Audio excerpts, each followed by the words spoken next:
Universe के अंत में क्या है ये फाइनली चैट जीपीटी ने सॉल्व कर दिया। तो जब चैट जीपीटी को एक नॉर्मल सिटी की इमेज को जूम आउट करने के लिए कहा गया तब उसने उस इमेज को नॉर्मली जूम करके दिखाया, बट उसे जब थोड़ा और जूम आउट करने बोला गया तो उसने शहर को ही दिखा दिया। अब यही सेम इंस्ट्रक्शन देकर इसे कंटिन्यूअसली और जूम आउट करने को बोला गया तो उसने पूरी धरती की इमेज ही दिखा दिया। फिर और जूम आउट करने पर उसने मिल्की वे गैलेक्सी दिखाई। फिर देखते ही देखते उसने bundle of galaxies and then observable universe तक दिखा दिया। लेकिन यही से शुरू हुआ चैट जीपीटी का सबसे इंटरेस्टिंग पार्ट, क्योंकि इसके आगे जूम आउट करने पर हमारे सामने आया multiverse, omniverse and then ultra omniverse. But इसके आगे जो हुआ वो किसी ने सोचा भी नहीं होगा, क्योंकि जब चैट जीपीटी को इसके और आगे जूम आउट करने बोला गया तो उसने कोई और मल्टीवर्सल चीज दिखाने की वजह ह्यूमन बॉडी के डीएनए इमेज को ही दिखा दिया। तो अब यहाँ पर बेसिकली क्या हो गया, तो जब जरूरत से ज्यादा यूनिवर्स को जूम आउट करने को बोला गया तो लार्जर स्केल से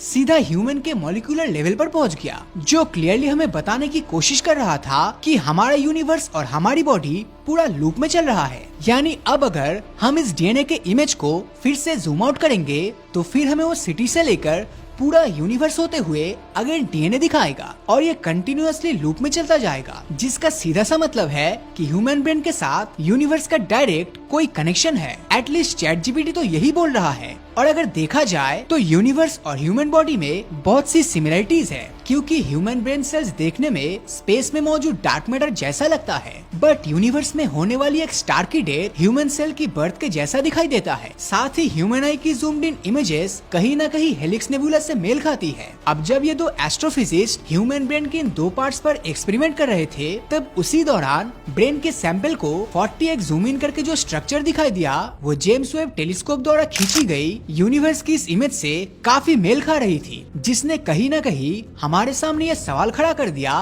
कि क्या हमारा यूनिवर्स किसी एडवांस जिंदा जीव का ब्रेन है। जब इन दो एस्ट्रोफिजिसिस्ट ने स्टार्ट में यूनिवर्स और ब्रेन को कंपेयर किया तब शुरू में तो उन्हें इनमें कोई सिमिलरिटीज नजर नहीं आ रहा था, बट जैसे ही उन्होंने माइक्रोस्कोप के मैग्निफिकेशन को थोड़ा सा बढ़ाया तब उन्हें ब्रेन के सैंपल्स में यूनिवर्स के अंदर मौजूद गैलेक्सी जैसे स्मॉल डॉट्स नजर आने लग गए थे। इसके बाद जब उन्होंने इन सैंपल्स को अपने मैक्सिमम मैग्निफिकेशन पर जूम करके दिखाया तब उन्हें इनमें छोटे डॉट्स के साथ इनको आपस में जोड़ने वाली लाइंस भी नजर आने लगी, जो देखने में बिल्कुल यूनिवर्स की इमेजेस की तरह लग रहा था, जिन्हें आप खुद अपनी स्क्रीन पर देख सकते हो। लेकिन इन इमेजेस के अलावा भी अगर मैं आपसे कहूँ कि अभी जो स्क्रीन पर आपको दिख रहा है ये सभी इमेजेस नासा के जेम्स वेब टेलीस्कोप द्वारा ली गई है तो आपको यही लगेगा कि ये सभी स्पेस से जुड़ी हुई इमेजेस है, मगर सच तो ये है कि ये आखिरी वाली इमेज स्पेस की नहीं बल्कि ह्यूमन ब्रेन की है, जिसे 2021 में हुए फोटो माइक्रोग्राफी कंपटीशन में सेकंड पोजीशन हासिल हुई थी। क्योंकि इस इमेज में ब्रेन के अंदर करीब 3 लाख इंटरेक्टिंग न्यूरॉन्स दिखाई दे रहा था। अब इन्हीं ब्रेन के 3 लाख न्यूरॉन्स में से ऑन एन एवरेज ब्रेन का एक न्यूरॉन उसके अगल बगल में मौजूद 4 न्यूरॉन से कनेक्टेड होता है। और कुछ इसी तरह यूनिवर्स में भी एक गैलेक्सी उसके अगल बगल में मौजूद 5 गैलेक्सीज के साथ कनेक्टेड होती है। अब ब्रेन के स्ट्रक्चर में माइक्रो लेवल पर यूनिवर्स के साथ इतनी सिमिलरिटीज इसी और इशारा कर रहा था कि हमारा यूनिवर्स सच में एक ब्रेन हो सकता है। अब इसी बात को पूरा पुख्ता करने के लिए उन्होंने अपने फाइनल पैरामीटर्स पर दोनों इमेजेस में मौजूद ऑब्जेक्ट्स के नंबर को कंपेयर किया, जिसकी कैलकुलेशन के अनुसार हमारे ब्रेन में 69 बिलियन न्यूरॉन्स है और दूसरी तरफ यूनिवर्स में 100 बिलियन गैलेक्सीज है। अब ये नंबर सेम तो नहीं, बट यहाँ जो ब्रेन के 69 बिलियन न्यूरॉन्स है वो ब्रेन के टोटल मास का 30% है। अब दूसरी तरफ यूनिवर्स की 100 बिलियन गैलेक्सीज भी टोटल नॉन यूनिवर्स के मास का 30% है। अब ये सिमिलरिटीज यहीं पर खत्म नहीं होती, क्योंकि ब्रेन और यूनिवर्स के इन 30% को छोड़कर जो बाकी बचे हुए 70% मैस है उसका कंपोजिशन भी बहुत हद तक सिमिलर है। एग्जाम्पल के तौर पर ब्रेन के केस में वो सब्सटेंस पानी है, जबकि यूनिवर्स के केस में वो सब्सटेंस डार्क एनर्जी है। अब इन सभी सिमिलरिटीज के बाद एक सवाल निकल कर आता है कि क्या हमारा यूनिवर्स भी ब्रेन की तरह सोच सकता है। अब अगर इसका जवाब हाँ है तो हम इसके बारे में पता कैसे लगा सकते हैं। तो जब न्यूरॉन्स के अंदर एटॉमिक लेवल पर एक हलचल होती है तब न्यूरॉन्स इसके प्रभाव से रैंडमली एक्ट करने लगता है जिससे उसके आसपास के न्यूरॉन्स भी इन्फ्लुएंस हो जाते हैं और उनके बीच एक कनेक्शन बनता है, जिससे कि ब्रेन्स में थॉट्स आना शुरू होता है। अब जब गैलेक्सीज में मौजूद प्लैनेट, स्टार्स और एस्ट्रॉयड किसी दूसरे प्लैनेट या स्टार के साथ इंटरेक्ट करता है, तो इनके ऐसे रैंडम मूवमेंट की वजह से उसके आसपास की चीजें भी ग्रेविटी की वजह से इन्फ्लुएंस होती है, जिससे इनके साथ पूरी गैलेक्सी की ग्रेविटी भी इन्फ्लुएंस होती है। फिर दूसरी गैलेक्सी से कम्युनिकेशन होकर यूनिवर्स में एक इवेंट पैदा होता है, वो भी बिल्कुल वैसे ही जैसे हमारे ब्रेन में थॉट्स बनते हैं। तो क्या यूनिवर्स में होने वाले यही इवेंट्स यूनिवर्स के खुद के थॉट्स हैं? वेल, जब न्यूरॉन्स में होने वाले इंटरेक्शन की वजह से ब्रेन जिंदा हो सकता है, तो गैलेक्सीज के इंटरेक्शन से यूनिवर्स का जिंदा होना बेसलेस तो बिल्कुल भी नहीं लगता।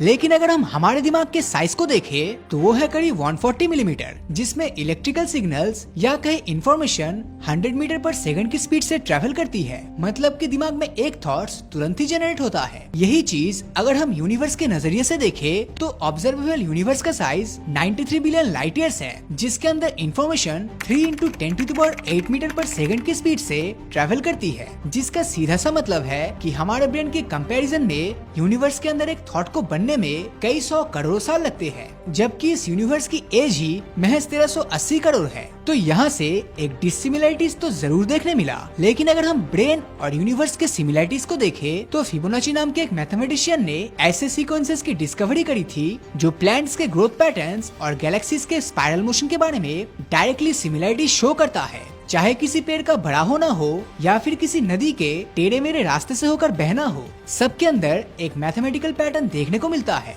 दोस्तों, ये पैटर्न इतने सिमिलर होते हैं कि आप इन्हें किसी भी स्केल पर देख लो, आपको ये सेम ही लगेगा। अब आज के समय में पैटर्न की स्टडी से पता चलता है कि चाहे डीएनए का डबल हेलिकल स्ट्रक्चर हो या फिर क्वांटम फिजिक्स की अजीबोगरीब दुनिया हो या फिर यूनिवर्स में होने वाली कोई इवेंट्स हो, इनमें एक चीज तो देखने को मिलता ही है कि हमारी दुनिया पैटर्न और लॉस के हिसाब से चलती है। मतलब कि कुछ तो है जो हमारे यूनिवर्स को चला रहा है। लेकिन साल 2030 तक दुनिया के अंदर ऐसे नैनोबॉट्स क्रिएट होंगे जो खुद को रेप्लिकेट करते हुए खुद जैसे ही कई सारे नैनोबॉट्स बना लेंगे। अगर ये नैनोबॉट्स किसी गलत हाथों में पहुंच जाता है, तब उस इंसान के पास जाहिर तौर पर इस यूनिवर्स को तबाह करने की क्षमता आ जाएगी। अब आप बोल सकते हो कि अब तक तो हम यूनिवर्स और ब्रेन सेल्स के सिमिलरिटीज की बात कर रहे थे, फिर अचानक से ये नैनोबॉट्स की बात कहां से आ गई?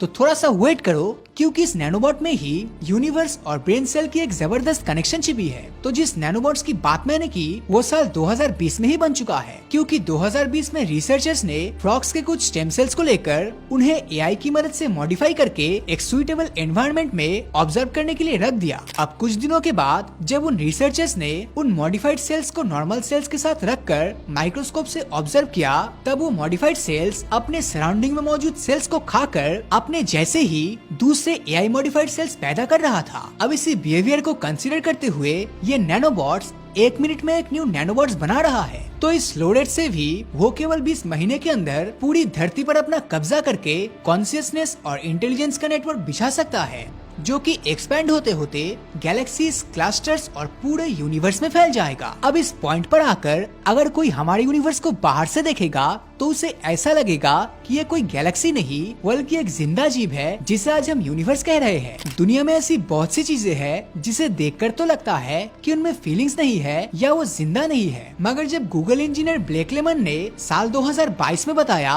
कि गूगल का चैटबॉट यानी कि लैम्डा अपने खुद के बारे में भी ऐसी बातें कर सकता है जैसा कि वो कोई जिंदा जीव हो, तो ये सुनकर सब हैरान रह गए थे। और अपने खुलासे के दौरान उस इंजीनियर ने एक ट्रांसक्रिप्ट भी दिखाया था जिसमें साफ दिखाई दे रहा था कि लैम्डा को डर है कि कहीं उसे बंद न कर दिया जाए, और इस चीज को उसने मौत के साथ कंपेयर किया था। यानी कि आई बॉट में जिंदा होने की फीलिंग्स ऑलरेडी देखा जा सकता है।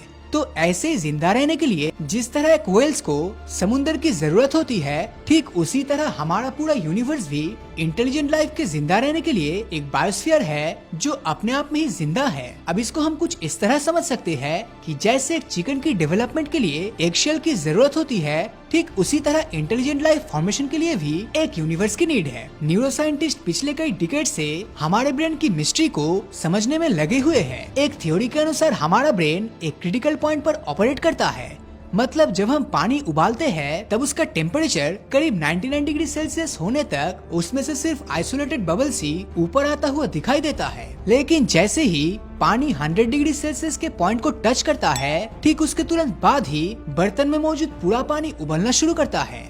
ऐसा ही कुछ हमारे ब्रेन के साथ भी होता है। मतलब इसमें भी लाखों करोड़ों न्यूरॉन्स एक क्रिटिकल पॉइंट ऑफ एक्टिवेशन के मुहाने पर होता है, जिसमें कि उनमें से एक कमजोर सा इम्पल्स भी पूरे के पूरे नेटवर्क को चालू कर सकता है। साइकोलॉजिस्ट डोनाल्ड हॉफमैन के अनुसार हमारे ब्रेन में मौजूद न्यूरॉन्स फुटबॉल मैच के दौरान स्क्रीन पर दिखने वाले पिक्सेल्स के जैसा है, जो जलते तो लगातार है मगर तब भी हमें प्लेयर मूवमेंट से इसको पिक करना पड़ता है। और कुछ इसी तरह से कॉन्शियसनेस का सही सोर्स भी हमारा ब्रेन नहीं है बल्कि यूनिवर्स ही है। डोनाल्ड हॉफमैन की कॉन्शियसनेस एजेंट्स थ्योरी के अनुसार हम दुनिया में मौजूद उन ऑब्जेक्ट्स पर ध्यान नहीं देते जो हमारे सर्वाइवल के लिए जरूरी नहीं होता, और जिस स्पेस, टाइम और पार्टिकल्स को हम मामूली समझते हैं वो वैसा नहीं है जैसा हमें दिखाया जाता है, बल्कि ये कुछ अलग ही तरीके से हम सबके बीच एग्जिस्ट करता है। अब दोस्तों, आपको क्या लगता है, क्या ह्यूमन ब्रेन और यूनिवर्स के अंदर वाकई में कोई कनेक्शन है या नहीं? अपनी राय नीचे कमेंट में जरूर बताना।